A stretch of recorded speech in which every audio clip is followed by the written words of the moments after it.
All right. Welcome back, everyone. Thanks for hanging out. My name is Kelly Roach, and this channel is dedicated to helping you have success building your empire online. One of the topics that we talk about consistently on this channel is the importance of building a winning team, because it's always the team that is behind the dream. And this is both an art and a science that it takes many years to master. One of the hardest parts of being a leader and building a team is the fact that undeniably you will deal with both terminations and departures from your company. Now, we have gone through the good, the bad, and the ugly with this. And in growing a 8-figure company, obviously through the many stages of growth, we've experienced the need to both terminate and exit people from the company all throughout that growth path.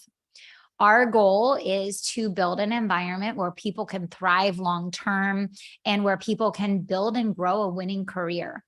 And the truth of the matter is as you build your company and as you're learning about who you need on your team, what the right fit is for each role in your organization, in many instances and circumstances, you're not going to get it right the first time. And I know as entrepreneurs, we hate that. We want to win. We want to win quickly. We want to do things expeditiously. And we don't want to have to redo work that we've already done over and over again.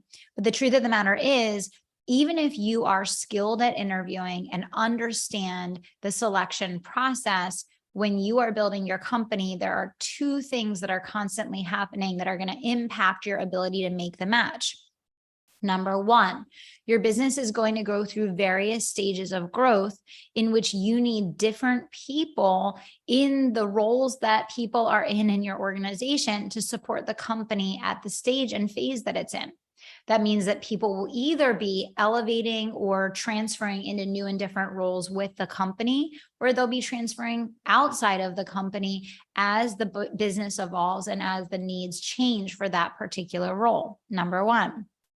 Number 2, as your company builds and expands, you're constantly going to be adding new roles to your company that you have no experience hiring for. You are going to be literally building the plane while it's in the air, which means that you are going to make some mistakes along the way. You are going to hire the wrong people. You are going to miss red flags, and you are going to mismatch what you think that you need for the role versus when someone gets into it, understanding what you actually need. So the first part of this process is to give yourself grace and to understand that it is a learning process.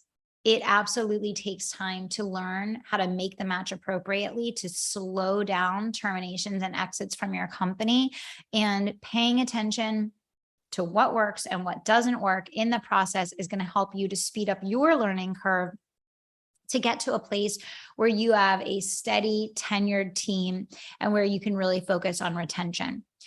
The ultimate goal is to get to a point where you can focus on 85 to 90% retention inside your company, meaning that you believe that you have the right core team and you're simply enhancing it and up-leveling it just slightly as you move through phases of growth.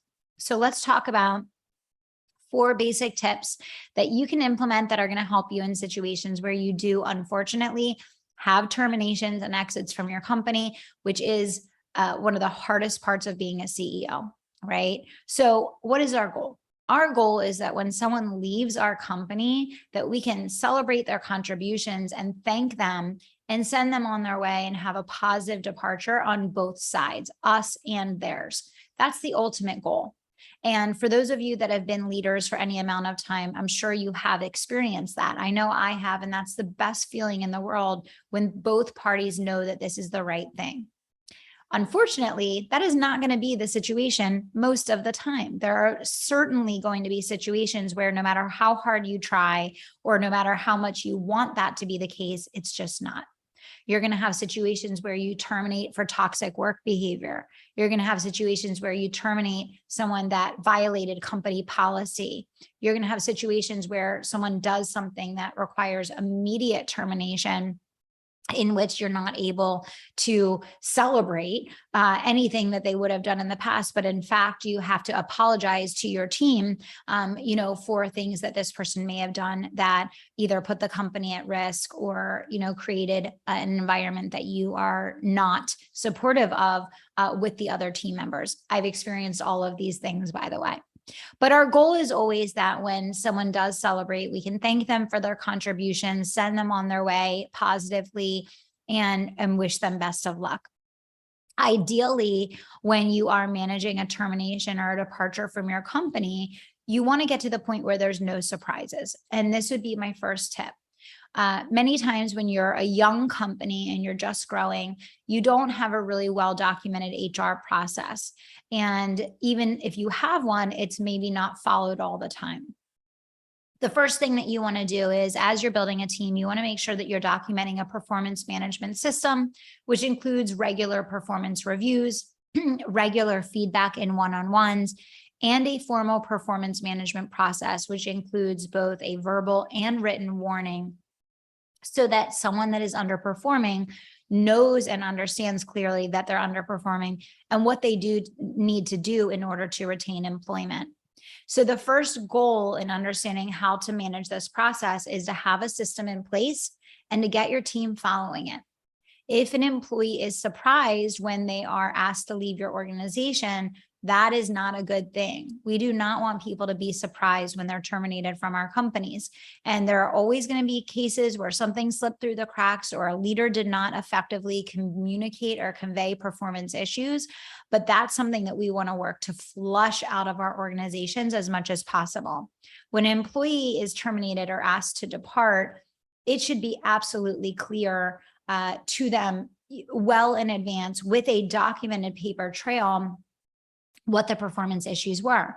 Again, no one does this perfectly all the time. We've had issues with this. I'm sure any rapidly growing company has, but the goal is to get this in place and to work really hard to get all of your leaders on the same page so that the process is followed and employees know what they need to change or clear up or fix in order to retain employment. That's number one.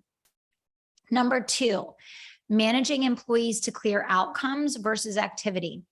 So many times I hear from entrepreneurs that they needed to terminate someone in their company because they weren't making a positive impact to the bottom line. This happens in small businesses all the time because small businesses can't afford to have people on the team that are not impacting the bottom line. So it's very frequent in smaller companies that people are let go because they're not making a definitive contribution to the profitability of the company.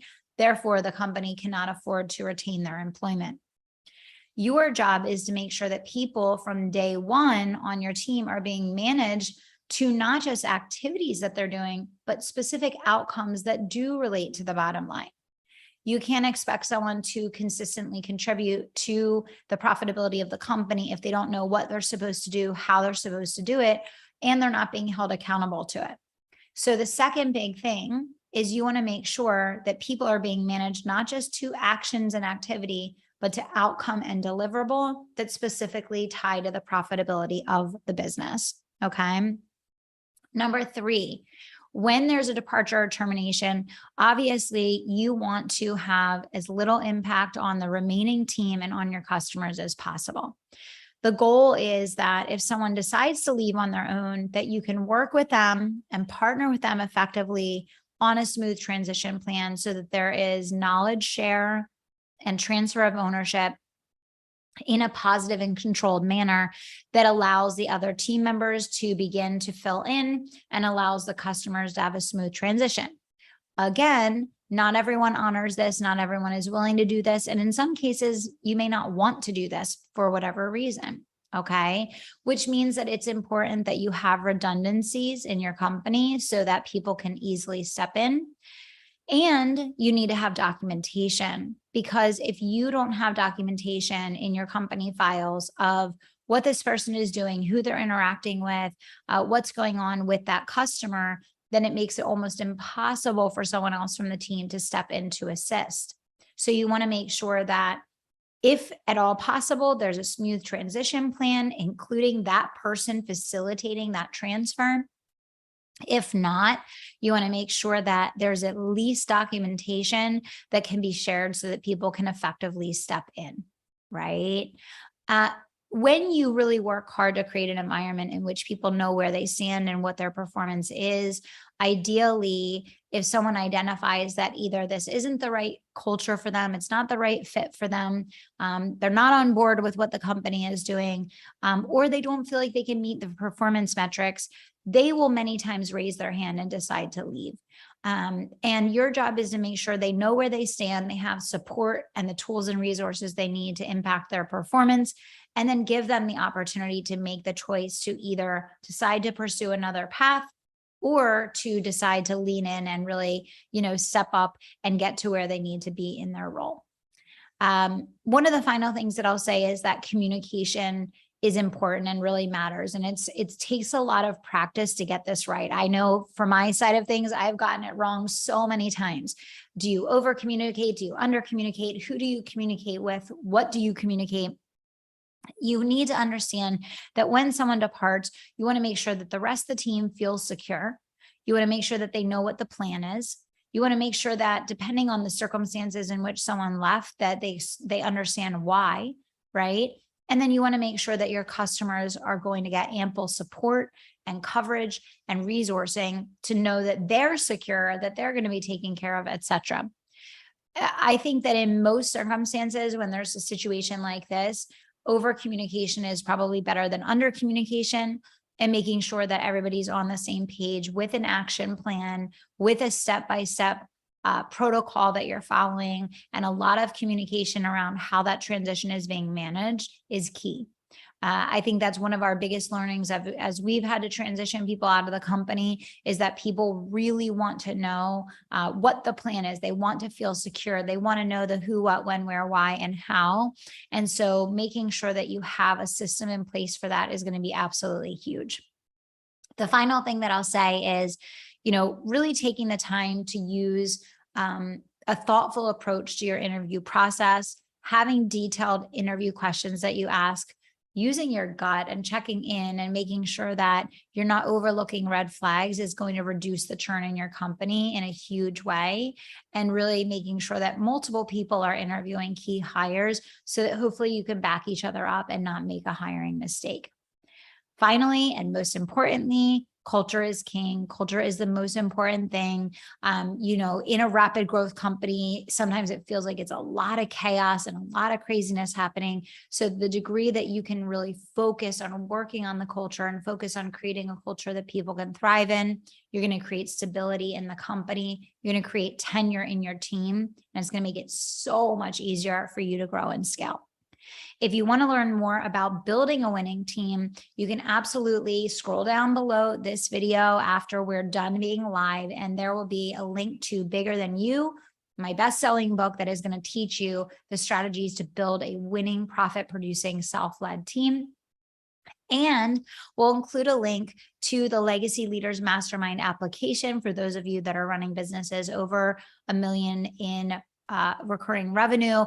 You will have the opportunity to apply to learn about our high-level mastermind that focuses on duplication, multiplication, and scale through team that positions your business to go from 7 to 8 figures and even beyond, as well as allowing you to step out of a producer role and into that visionary CEO.